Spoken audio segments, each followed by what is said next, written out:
Okay, so today I'll be reviewing Doom Dark Ages, and yes, I'll be reviewing this game, and I do like the game, but there's actually a lot of things that change. And don't worry, I might be a Linux gamer, but I also will cover the Windows problems. Don't worry, it doesn't matter what operating system you're on, I'll be covering you, and as gamers we should have each other's back. Present day. Present time. First of all, before we get into this intro, don't forget to the like after if you enjoyed the video, but don't forget to subscribe to me so you could keep up with my content and hit the bell notifications. So let's begin with okay, so just keep in mind in this review, this is Doom Dark Ages. A lot of people has been hating this game because it doesn't feel as intense as Doom Eternal, but those people that are still babies into the Doom franchise, I'll have you know, I've actually played all of the old school games, and Doom Dark Ages is actually supposed to be one of those that are not that intense in general in sense of difficulty. So but they did do certain stuff with the optimization of different operating systems that I'll be discussing. As for Linux, it's not bad. Anyways, so let's get to this. So let's start with the combat. So as for the combat, okay, if you played the original, you know that of all the Dooms games, you're not gonna be expecting to actually come into Doom Eternal type of difficulty. If you played the original version of Doom Dark Ages, you know that this game tends to be one of the more laid back. It's not one of the most highest rated in regards of difficulty with the game. Um, there are some certain things I don't like about it. The original Dark Ages was already easy as it is, and they dummy it down constantly. And for some reason, constantly, even if you already know how to fight, how to parry and stuff, they constantly keep hitting you with the window, how to do things, how to parry. I find that really like fucking annoying, and it started to irritate me. Also, there's something that I really hate about the combat. There's a certain animation that slows time down, and I feel like it messes with the pacing of the game.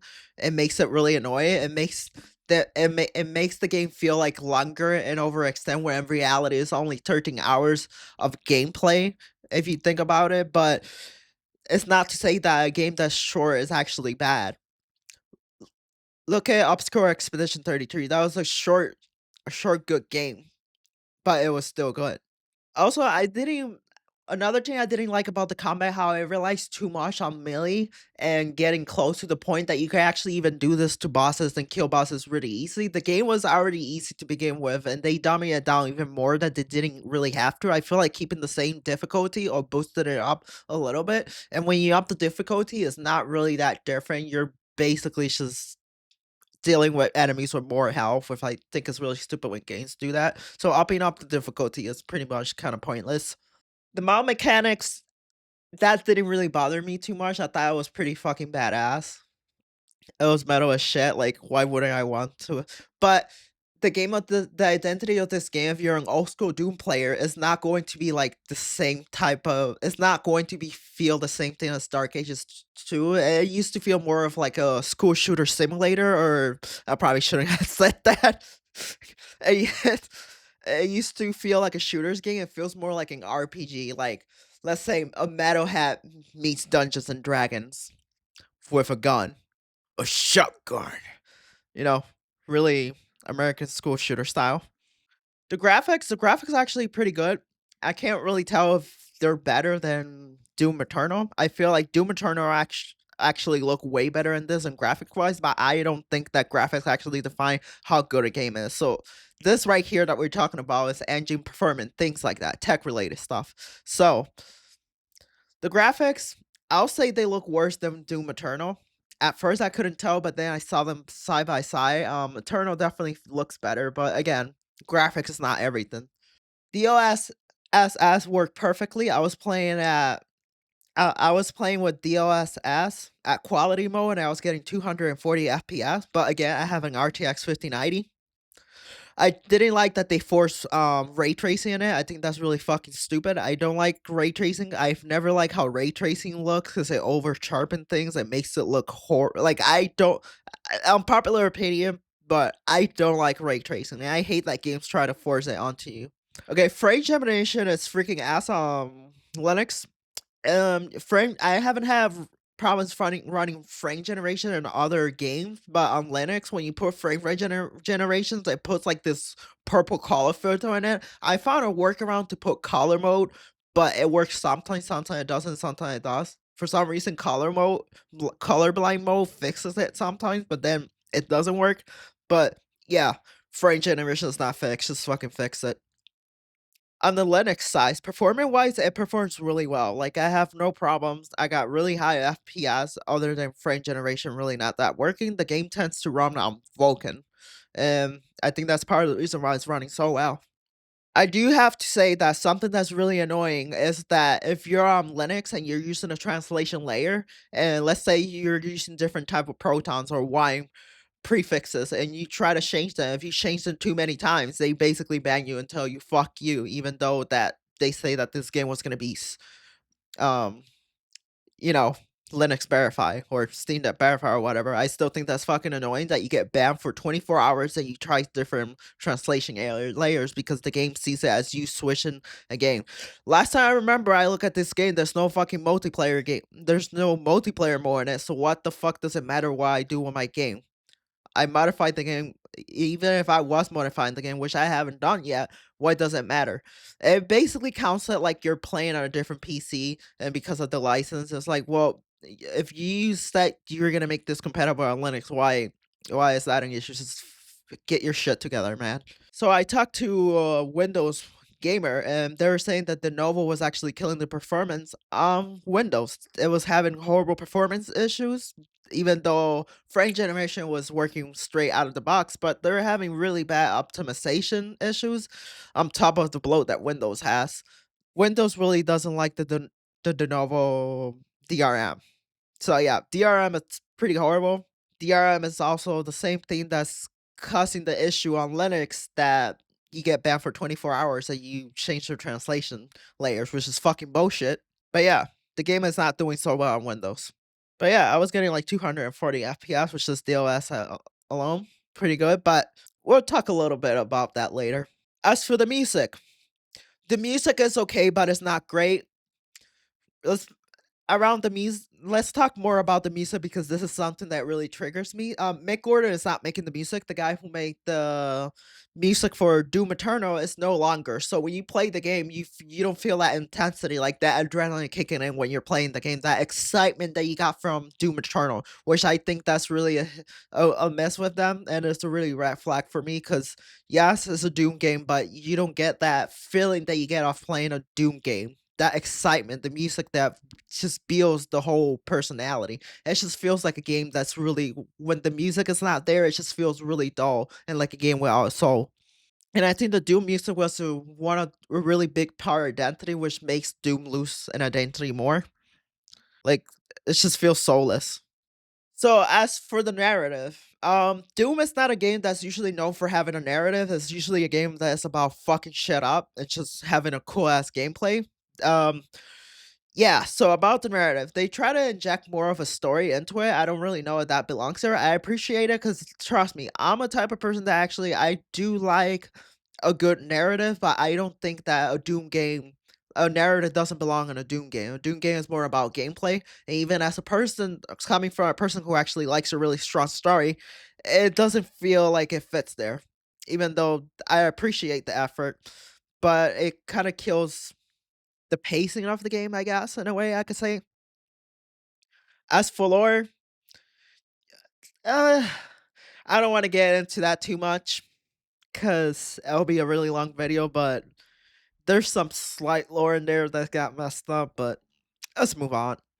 Now, let's move into consumer concerns. So, as consumer concern, as what I said, gamers are actually suffering because of the Denuvo DRM, and the company has said that they're planning of removing the Denuvo DRM 6 months later after their license expires because they don't want to keep playing for a license and maintain it because it's really expensive to maintain the DRM license for Denuvo, which I don't find what's the fucking point to even purchase the license and put the Denuvo DRM in it if you're not gonna keep paying for it for so they say in 6 months they're gonna remove it. Well, what's the point to put it in to begin with? It's just bullshit. So other than that, I would say that Denuvo is definitely a bloat that's keeping Windows gamers down a little bit. I know I'm not trying to brag from Linux, but it works perfectly fine on Linux other than what I said earlier. So as Bethesda's track record, had Bethesda has really disappointed us in the past. I think that's who made it, right? Anyway, but this time around, I've seen ever since Elder Scrolls Oblivion, they actually gotten better at optimizing the game. Even though I don't trust Bethesda because I've had such mistrust with that company in the past, I gotta say they did do a really good job with this game. Like optimization is definitely as for day one on Linux, I mean on Linux side, the game is working perfectly on day one. So other than DRM, I would say I really quite enjoy the game. So other than that, this game has a really big it has controversy. It's kind of like split. Some people like it, some people hate it. My opinion, when you're paying $70 and frame generation doesn't work and there's issues on the Windows side and both on the Linux side where you're not justifying the price tag. You're paying $70 for a game that's not even like what? The DRM is getting in the way. You're paying a price to actually own a game, and even though some people say that we don't really own any games, the least they could do, they could put a DRM that's not intrusive. In my opinion, Steam already has a DRM. It already has a built-in DRM, so why are game developers putting extra DRM on top of that and costing bloat to affect your gameplay experience? I want to say something else before we actually move on with this video. And another thing I want to say is like you can't expect someone to pay $70 for a game that it's something that they already have. Not only DRM is a truth to this, and it really gets in the way of your gaming experience, but there's so many games out there, and you're expecting someone to pay $70 for a remake. A lot of people are not going to drop $70 to play a game that they played 10 years ago or whatever the years might be, just to have better graphics. There's so many new games with new narratives, new worlds that you could just explore and just buy that in stacks. And instead, I meant, for example, let's put Expedition 33. Expedition 33 and Doom, they have around the same hour of gameplay. The only difference is that Expedition 33 actually has way more effort, a better story, and way more for the money. Because for $50, you're getting actually more content, more gameplay, a better experience, a better narrative for less the price. Like what? You're paying for Expedition 33 like $45 or $50, and it's way better than Doom that costs $70. Okay, let's move on to why I had to continue. And for people that are overreacting about this game, I don't blame them. It is what it is. When you're playing a price tag, you want a product to be fully there, you know? As always, I don't really think that if you don't feel like this game is worth your money, I didn't think it was worth my money either. Even though it has a really good experience, I don't think that the $70 price tag really justifies it. I don't pay on Steam Deck, but Steam Deck apparently they say it was unplayable, but I don't think Steam Deck is really willing to play triple A games or some double A games. That's just what it is. I don't think a Steam Deck is capable. Steam Deck is like to play a quick game when you're going. I'm not too concerned about that. I do think that Doom is trying to go into a different direction, and it's going to be a split thing where, yeah, even though I'm a old Doom fan, I can see how some people it will drive them away because it's not what it originally was. I think the direction is like mixed feelings other than the DRM. That's my main problem. Am I excited for mods? I don't really know. I don't feel like this game needs mods. It feels pretty well. Maybe some mods to actually fix the frame generation or some tweaks like that. But other than that, the game performs really well. Doesn't really need mods unless you're on a lower end GPU. Anyway, always, if you guys enjoyed this video, don't forget to like and comment. And until next time.